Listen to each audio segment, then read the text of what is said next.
Kali ni, lain pada yang lain, aku nak bawa korang jelajah Sungai Jeli. Jom kita mancing.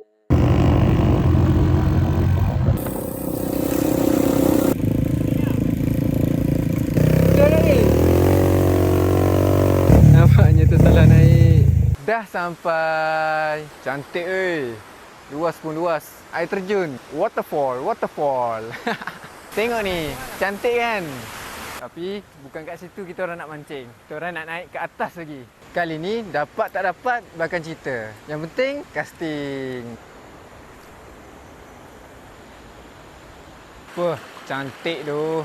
Nikmat apa lagi yang kau dustai? Kat sini ada banyak ikan tengas tau. Umpan apa yang boleh guna? Dapat.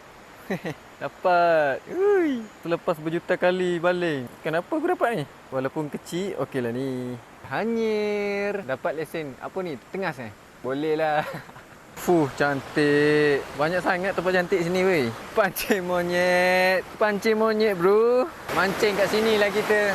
Dapat tak dapat, takkan cerita. Semak ada ber. Memang asal kita. Datang bukan nak mancing je sebenarnya. Nak mandi. Jom kita mandi.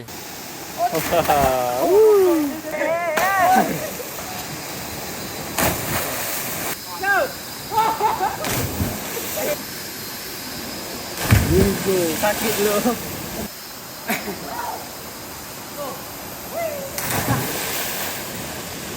Ini semua ikan yang dapat. Tak kumpau. Itu saja daripada aku. Okay, bye.